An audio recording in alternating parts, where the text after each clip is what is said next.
আমি যদি আপনাদেরকে প্রশ্ন করি একজন নারীর জন্য সবচেয়ে সহজ কাজ কোনটি, তার সবচেয়ে সহজ কাজ পৃথিবীতে কোনটি, এর উত্তর আমি দেব যে একজন নারীর জন্য সবচেয়ে সহজ কাজ হলো জান্নাতে যাওয়া। সবচেয়ে সহজ কাজ জান্নাতে যাওয়া তার জন্য, এর চেয়ে কোনো সহজ কাজ তার নেই। ইন্নাল মারআতা ইযা সাল্লাত খামসাহা ওয়া সামাত শাহরাহা, নারী যখন আল্লাহর দুটো হক আদায় করবে, 5 ওয়াক্ত সালাত আর রমাদানের সিয়াম, এই দুটো হক করলা, আল্লাহর দুটি হক যখন দেবে, আর দুটি হক স্বামীকে যখন দেবে, দুটি হক কি, আতাআত বালাহা ওয়া হাসানাত ফারজাহা, সে তার স্বামীর কথা মতো চলল, স্বামীর বৈধ আদেশগুলো মানল, ওয়া হাসানাত ফারজাহা, নিজের চরিত্রকে স্বামী ছাড়া সকল পুরুষ থেকে পবিত্র রাখলো। বাস, এই 4টি কাজ, দুটি আল্লাহর দুটি স্বামীর, এই 4টি কাজ করলে ফালতাদখুল মিন আইয়াবওয়াবিল জান্নাতি সামানিয়াতে শাহাদ, জান্নাতের 8 দুয়ারের যেই দুয়ার দিয়ে সে চায় সে প্রবেশ করবে। তাহলে জান্নাতে যাওয়ার মতো সহজ কাজ দেখা যায় একজন নারীর জন্য, এটা সারা পৃথিবীর কোনো কাজ নাই, এত সহজ নাই। তাহলে এত সহজ করার পরে যদি নারীরা জান্নাতে যাইতে না পারে, সে দোষটা কার? সে দোষটা তাদেরই হবে। ওয়ালান তাকুনা আকরাবা মিনহা মির রব্বিহা মিনহা ফি কারি বাইতিহা। নাসিরউদ্দিন আলবানী তার সহিহ হাদিস সিরিজে একটা হাদিস সংকলন করেছেন সহিহ সনদে, যে একজন নারী তার ঘরের ভেতরে থাকাকালীন আল্লাহর যত নিকটে, যত কাছে চলে যেতে পারবে শুধু ঘরের ভেতরে থাকার কারণে, এইটুকুর কারণে সে আল্লাহকে যত কাছে পাবে, পৃথিবীর কোনো আমল দিয়ে, কোনো কর্ম দিয়ে সে আল্লাহকে এত কাছে পাবে না। কারণ আল্লাহ এটাই চান, সৃষ্টিকর্তা যেটাকে ঢেকে রাখতে চান, ঢেকে রাখেন, সেটাকে ঢেকে রাখাই হলো সৌন্দর্য। এখানে দেখুন আল্লাহ বলছেন ওয়াকরনা ফি বুয়ুতিকুন্না, নারীরা তোমরা, করনা মানে সসম্মানে, ওয়াকর নিয়ে, মান মর্যাদা নিয়ে, যদি মর্যাদা ধরে রাখতে চাও, নারীত্বের সম্মান আভিজাত্য যদি ধরে রাখতে চাও, তাহলে সসম্মানে তোমাদের ঘরে তোমরা থাকো। ওয়ালা তাবাররুজনা তাবাররুজাল জাহিলিয়াতিল উলা, এখানে বুয়ুতিকুন্না, ঘর বলা হয়েছে নারীদের ঘর। পৃথিবীতে ঘর তৈরি হয়েছে নারীদের জন্য, পুরুষদের জন্য না। পুরুষরা লোহার জাত, এটা রাস্তার কোলে পড়ে থাকতে পারে, গাছতলায় পড়ে থাকতে পারে, রেল স্টেশনে পড়ে থাকতে পারে, এটা মাঠে ঘাটে সবখানে থাকতে পারে, এর জন্য ঘর লাগে না। ঘর লাগে মূলত নারীদের জন্য। তারা স্বর্ণ রক্ষার জন্য জুয়েলার্সগুলোতে আপনারা গেলে দেখবেন কত সেফটি, সিকিউরিটি, আবার কত আপনার সেফটি অফিসার বন্দুক নিয়ে পাহারা থাকে, এগুলি নারীদের জন্য লাগে। তো ফি বুয়ুতিকুন্না, তোমাদের ঘরে তোমরা থাকো। ঘর থেকে বাড়ি, বাড়ি থেকে কতগুলো বাড়ি মিলে একটা গ্রাম হয়, কতগুলো গ্রাম নিয়ে একটা ইউনিয়ন হয়, কতগুলো ইউনিয়ন নিয়ে একটা উপজেলা হয়, কতগুলো উপজেলা নিয়ে একটা জেলা হয়, কতগুলো জেলা নিয়ে বিভাগ হয়, কতগুলো বিভাগ নিয়ে একটা রাষ্ট্র হয়, কতগুলো রাষ্ট্র নিয়ে একটা বিশ্ব হয়। তাহলে নারীরাই রাষ্ট্র, কারণ নারীদের ঘর থেকে রাষ্ট্রের উৎপত্তি, রাষ্ট্রের জন্ম। নারীরা নষ্ট, রাষ্ট্র নষ্ট। নারীরা ভালো, রাষ্ট্র ভালো। এজন্যই নারীদেরকে ভালো রাখার আর কোনো উপায় নেই ঘরে থাকা ছাড়া।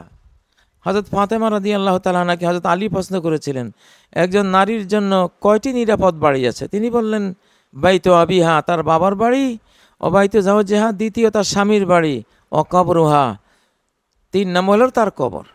এই ছাড়া আর তার কোনো নিরাপদ জায়গা নাই পৃথিবীতে। তো বুঝতে পাচ্ছেন, তো এগুলো এই গত শতাব্দীতে এগুলো নষ্ট করে ফেলা হয়েছে। নারী নষ্ট তো রাষ্ট্র নষ্ট। আল কোরআনে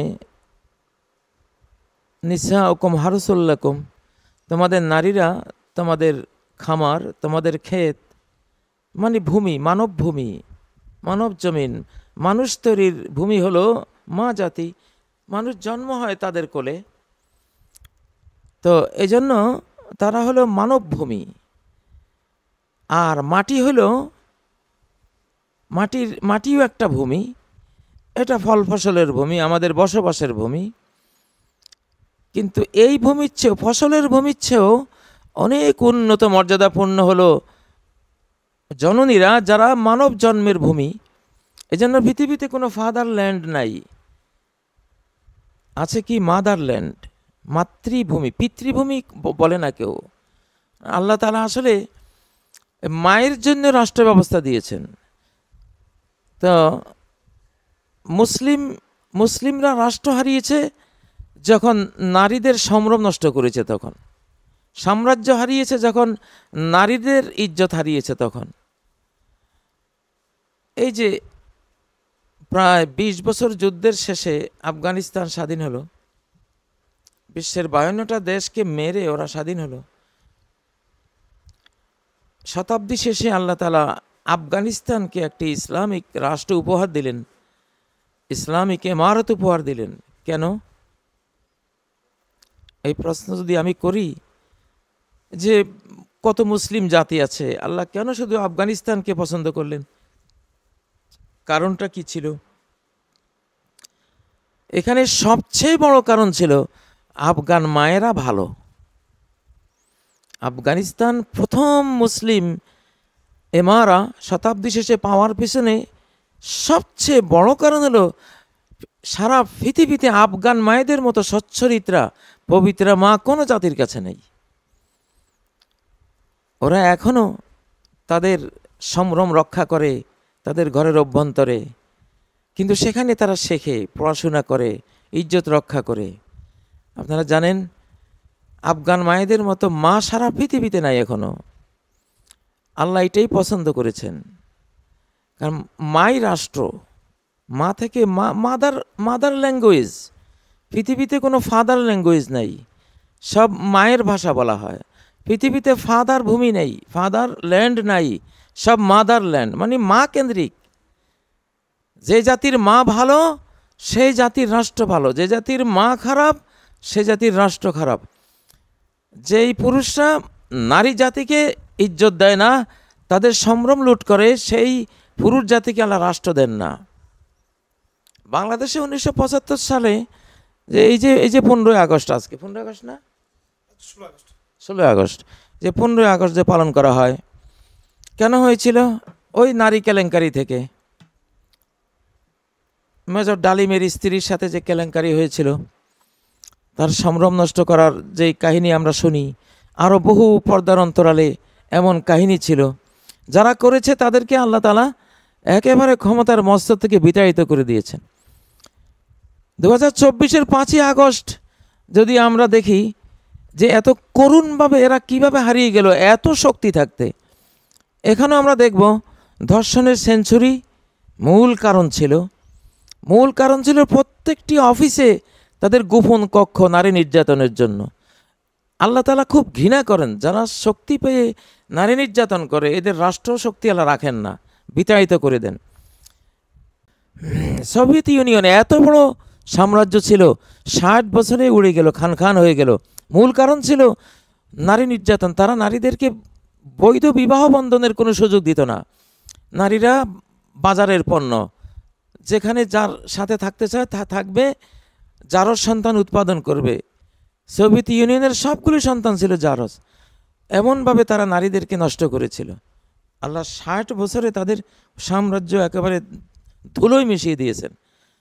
তো আসলে আপনারা আপনাদের মর্যাদা, আপনাদের যেই পাওয়ার, এটা বুঝতে পারছেন না। আপনারা ভালো, আপনাদের উপরে নির্ভর করবে বাংলাদেশের অস্তিত্ব থাকবে কিনা। নারীর সম্ভ্রম নষ্ট হলে রাষ্ট্রের সার্বভৌমত্ব নষ্ট হয়। আমাদের এই বাংলাদেশে যখন স্কুল, কলেজ, ইউনিভার্সিটিগুলোতে গার্লফ্রেন্ড বয়ফ্রেন্ড কালচার করোনা ভাইরাসের মতো ছড়িয়ে গেছে, এই তখন থেকেই বাংলাদেশের অস্তিত্ব নিয়ে টানা হেঁচা শুরু হয়েছে। নারীর সম্ভ্রম ভুলুণ্ঠিত হয়েছে, নারীদের হেফাজত করে না। বেগম রোকেয়া যখন স্কুল দিয়েছে, তার স্কুলে নারীদের পাঠাতো, সেটা টমটমে করে পাঠাতো, ঘোড়ার গাড়ি। সেই তারা হাত মোজা, পা মোজা, আপাদমস্তক বোরকা পরে, কালো বোরকা পরে, তারপরে ঘোড়ার গাড়িকে ঘেরাও দিত চাদর দিয়ে। ওই ঘেরাও অবস্থায় তারা স্কুলে যেত। আর আজকে কি হয়েছে দেখুন। আসলে আপনাদের সম্ভ্রম আর রাষ্ট্রীয় সার্বভৌমত্ব একটার সাথে একটা গাঁথা, একটা পজিটিভ একটা নেগেটিভ, একটা না থাকলে আরেকটা নাই হয়ে যাবে। তো এই জন্যই অকর্ণা ফি বুয়ুতিকুন্না, নারীরা তোমাদের মূল কর্মস্থল, তোমাদের ঘর, তোমাদের ঘর। আজকে নারীরা বাইরে গিয়ে, আমি কি বলবো আপনাদেরকে, আসলে কথা বলতে গেলে আমার ভিতরে অনেক কথা জমানো, লম্বা কথা বলতে পারবো না। তো এই যে নারীরা ঘরের বাইরে গিয়ে কি করেছে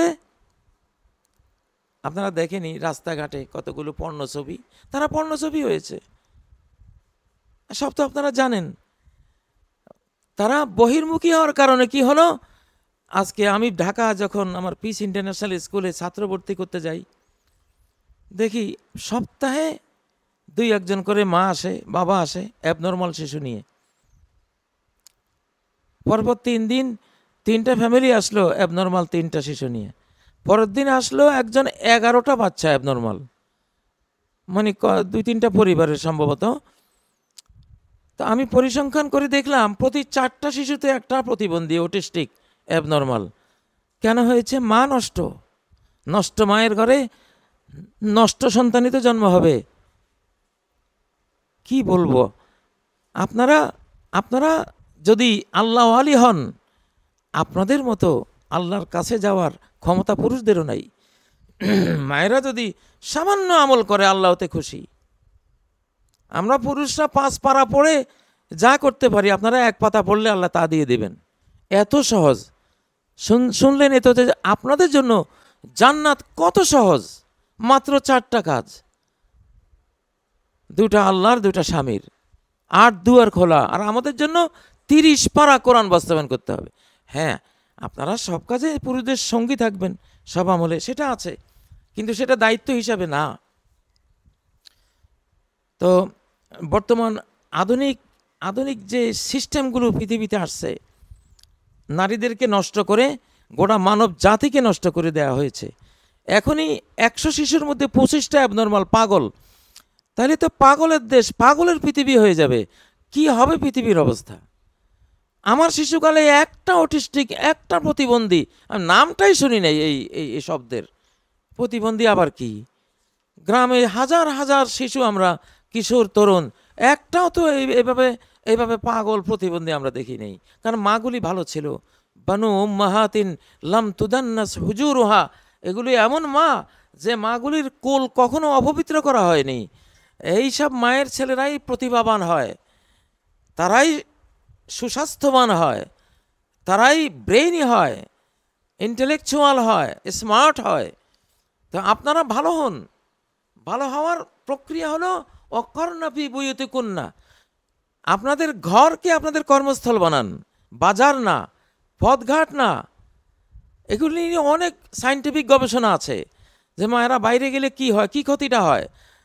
আজকে চীনের অবস্থা শেষ। চীন কিছু বছরের মধ্যে বিদ্যার ভারে শেষ হয়ে যাবে। আর জাপান শেষ, ওরা এখন, ওদের তো বাচ্চা নাই। থাইল্যান্ড শেষ হয়ে যাওয়ার পথে, আমেরিকা, ইউরোপ শেষ হয়ে যাওয়ার পথে। নারী নষ্ট তো রাষ্ট্র নষ্ট, সব নষ্ট, সব শেষ। তো দয়া করে বাংলাদেশ যাতে নষ্ট না হয়, আপনাদেরই দায়িত্ব, মূল দায়িত্ব। আপনারা ভালো হলে ইনশাল্লাহ, আপনাদের সম্ভ্রম আপনারা রক্ষা করলে বাংলাদেশের সার্বভৌমত্ব, এই যে চিটাগাং সবচেয়ে ঝুঁকিপূর্ণ একটা বাংলাদেশের অঞ্চল, সারা পৃথিবীর সাম্রাজ্যবাদীদের লোলুপ দৃষ্টি চিটাগাংয়ের উপরে। চিটাগাং রক্ষার 1 নম্বর সংগ্রামী পদক্ষেপ হবে, চিটাগাংয়ের প্রত্যেকটা নারী বোরকা পরবে, প্রত্যেকটা নারী স্কার্ফ পরবে, প্রত্যেকটা নারী আপাদমস্তক নিজেকে ঢাকবে, প্রত্যেকটা নারী তার মূল কর্মস্থল ঘরকে বানাবে, প্রত্যেকটা নারী নিজের স্বামী ছাড়া কোনো বয়ফ্রেন্ড কালচারে সে যাবে না। এইটা হলো চিটাগাং রক্ষার 1 নম্বর কাজ। নারী যদি তার সম্ভ্রম এখানে রক্ষা করে, চিটাগাংয়ের সার্বভৌমত্ব আল্লাহ রক্ষা করবেন ইনশাআল্লাহ। সারা কোরআন কত দলিল আছে, আপনারা কত দলিল চাইবেন? আজকে আমার সময় নেই, আমি দলিলগুলো আজকে দিতে পারলাম না, আয়াতগুলির ব্যাখ্যাও করার আমার কাছে সময় নেই।